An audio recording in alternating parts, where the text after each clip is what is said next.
जय हिंद दोस्तों, स्वागत है आप सभी का इस चैनल पे। दोस्तों, देश भर के लाखों लाख केंद्रीय कर्मचारी 65 लाख पेंशन धारकों की सैलरी, पेंशन, एरियर, महंगाई भत्ते, 8वें केंद्रीय वेतन आयोग, 18 माह arrear, commutation recovery, fixed medical allowance को लेकर साथ ही साथ कार्मिक मंत्रालय और पेंशन मंत्रालय से कर्मचारी पेंशन धारकों के लिए महत्वपूर्ण दिशा निर्देश भी जारी। सभी केंद्रीय कर्मचारी 65 लाख से अधिक पेंशन धारकों के लिए आज का वीडियो काफी महत्वपूर्ण रहने वाला है, इसीलिए वीडियो को शुरू से लेकर अंत तक जरूर देखिएगा।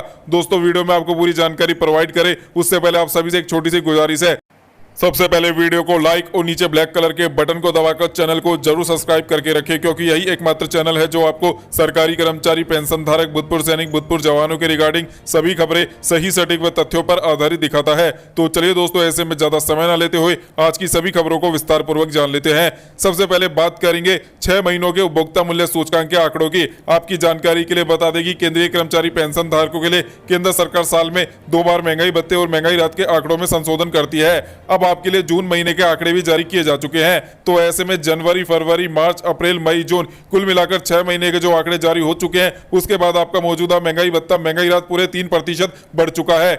वर्तमान में केंद्रीय कर्मचारी और 65 लाख से अधिक पेंशन धारकों को महंगाई भत्ते, महंगाई राहत 60% के साथ सैलरी और पेंशन का भुगतान किया जा रहा है। लेकिन अब कर्मचारी पेंशन धारकों के लिए महंगाई भत्ता, महंगाई राहत 1 जुलाई 2026 से बढ़कर 63% पर पहुंच चुका है। सबसे बड़ा सवाल, 63% महंगाई भत्ते और महंगाई राहत का भुगतान कर्मचारी पेंशन धारकों को अपनी सैलरी, पेंशन में कब से देखने को मिलेगा? तो दोस्तों, आपकी जानकारी के लिए बता दें कि जुलाई महीने में बढ़ने वाले महंगाई भत्ते, महंगाई राहत को लेकर केंद्र सरकार हर साल ऐलान अक्टूबर के महीने में करती है। अक्टूबर महीने में होने वाली कैबिनेट की बैठक के बाद केंद्र सरकार इस महंगाई भत्ते, महंगाई राहत को अप्रूव करेगी, जिसके बाद कर्मचारी पेंशन धारकों को अक्टूबर महीने की सैलरी, पेंशन बढ़े हुए महंगाई भत्ते और महंगाई राहत 60% के बजाय 63% के साथ भुगतान किया जाएगा। और साथ में आपको जुलाई, अगस्त, सितंबर कुल मिलाकर 3 महीने का जो एरियर बनेगा आपका बढ़े हुए डीएडीआर का, उसका भुगतान भी एकमुश्त करके दे दिया जाएगा। तो ऐसे में कर्मचारी पेंशन धारकों के लिए कंफर्म हो चुका है, आपका महंगाई भत्ता, महंगाई राहत पूरे 3% बढ़ चुका है। इसका ऐलान अक्टूबर में होगा, जिसके बाद आपको फायदा देखने को मिलेगा।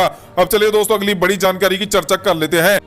दोस्तों, आपकी जानकारी के लिए बता दें कि जुलाई महीने की पेंशन धारकों की पेंशन खाते में जमा कर दी गई है और जुलाई महीने की पेंशन आपकी 60% महंगाई भत्ते और महंगाई राहत के साथ भुगतान करके दी गई है। क्योंकि कुछ पेंशनर लगातार सवाल पूछ रहे थे कि जुलाई से महंगाई भत्ता और महंगाई राहत का आंकड़ा बदल चुका है, तो ऐसे में क्या जुलाई महीने की पेंशन 63% महंगाई भत्ते और महंगाई राहत के साथ भुगतान करके दी जाएगी? तो दोस्तों, पहला हम जैसे आपको बता चुके हैं कि इस महंगाई भत्ते, महंगाई राहत बढ़ोतरी का फायदा आपको अक्टूबर महीने की सैलरी, पेंशन से देखने को मिलेगा। हालांकि जुलाई से इसकी गणना करके आपको पूरे एरियर का भुगतान कर दिया जाएगा।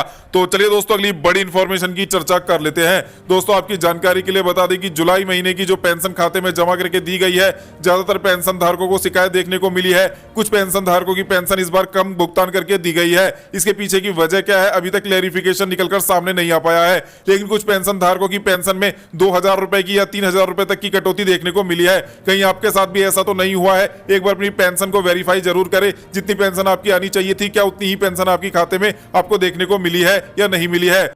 अगर आपकी पेंशन में भी कटौती हुई है तो स्पर्श पोर्टल को लॉगिन करके पेंशन स्लिप को आपको डाउनलोड करना होगा और देखना होगा कि आपकी पेंशन से कटौती क्यों की गई है। कोई उचित कारण नहीं मिलता है तो आपको इसकी शिकायत स्पर्श पोर्टल के माध्यम से करनी होगी या फिर आपको सीपीएम ग्राम पोर्टल के माध्यम से करनी होगी, जिसके बाद आपकी पेंशन को वापस से जितनी कटी है उतनी भुगतान करके दी जाएगी। वहीं पर दोस्तों, आपकी जानकारी के लिए बता दें, जुलाई महीने की पेंशन धारकों की पेंशन तो आ चुकी है खाते में, लेकिन फिर भी कुछ पेंशन धारकों का सवाल है कि हमें जुलाई महीने की पेंशन का भुगतान नहीं किया गया है। इसके पीछे का कारण क्या है? तो दोस्तों, हम पहले भी आपको कई बार सचेत करते हैं कि जो भी पेंशन धारक अपना लाइफ सर्टिफिकेट पेंडिंग रखता है, उसकी पेंशन रोक दी जाती है। तो जिन भी पेंशन धारकों की पेंशन नहीं आई है, देखने को नहीं मिली है, तो उन्हें सबसे पहले अपने स्पर्श पोर्टल को लॉगिन करके अपने लाइफ सर्टिफिकेट के स्टेटस को चेक करना होगा। क्या आपने लाइफ सर्टिफिकेट का स्टेटस आपका पेंडिंग बना हुआ है? यदि पेंडिंग बना हुआ है तो आपकी पेंशन रोक दी गई है।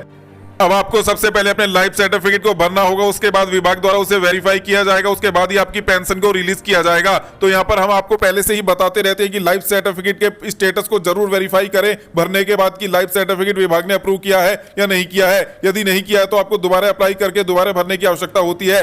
एक बार विभाग अप्रूव करता है तो बिना किसी रुकावट के आपकी पेंशन 1 साल आपके खाते में कंटिन्यू आती रहती है।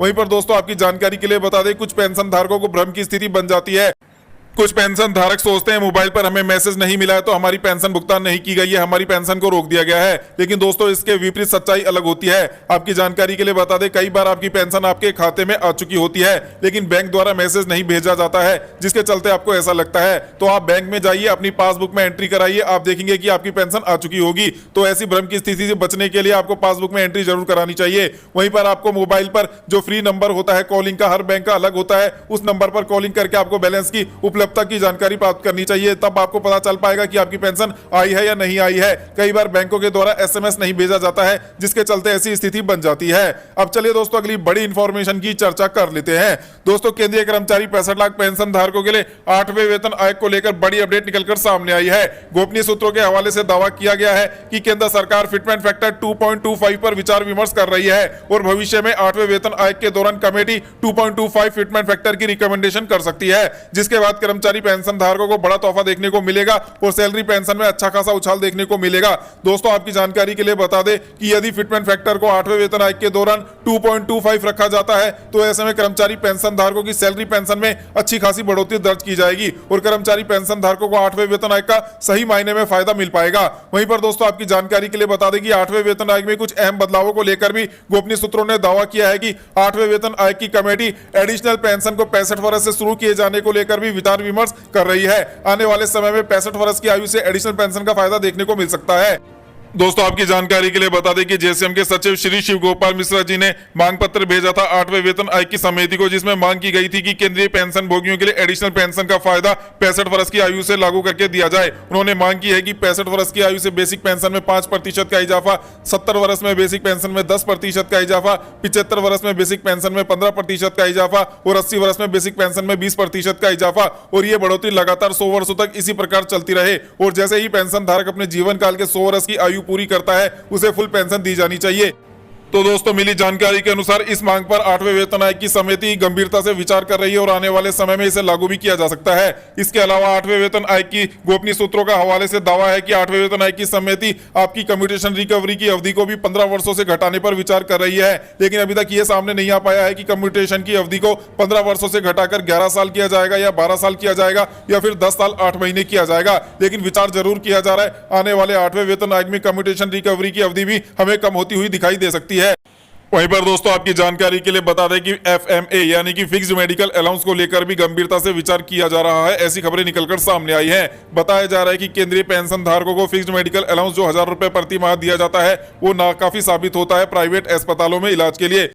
तो ऐसे में विभिन्न संगठनों ने मांग की है 8वें वेतन आयोग की कमेटी से कि 8वें वेतन आयोग के दौरान एफएमए फिक्स्ड मेडिकल अलाउंस को बढ़ाकर 1000 रुपए से 3000 या 5000 रुपए किया जाए। तो अब ऐसे में बताया गया है कि गंभीरता से विचार इस मामले को लेकर भी किया जा रहा है और 8वें वेतन आयोग में फिक्स्ड मेडिकल अलाउंस की राशि में भी बदलाव देखने को मिल सकता है। ये बदलाव कितना होगा, 3000 रुपए तक बढ़ाया जाएगा या 4000 या फिर 5000 तक, ये आने वाले समय में देखने को मिलेगा जब 8वें वेतन आयोग की कमेटी केंद्र सरकार को अपनी सिफारिशें सौंपेगी। अब देखते हैं कि 8वें वेतन आयोग में कर्मचारी पेंशन धारकों के लिए क्या कुछ नया निकलकर सामने आ पाता है। वहीं पर दोस्तों आपकी जानकारी के लिए बता दें, सोशल मीडिया पर कई तरीके की अफवाहें चल रही हैं जिसमें दावा किया जा रहा है कि 8वें वेतन आयोग से पहले कर्मचारी पेंशन धारकों को लंबित बकाया 18वां एरियर का भुगतान होगा। लेकिन सरकार ने इस प्रकार का कोई भी आदेश जारी नहीं किया है जिसके आधार पर ऐसा कहा जा सके। तो आप अफवाहों से दूर रहें। सही खबर पाने के लिए आज ही चैनल को सब्सक्राइब करें। जय हिंद, जय भारत, वंदे मातरम।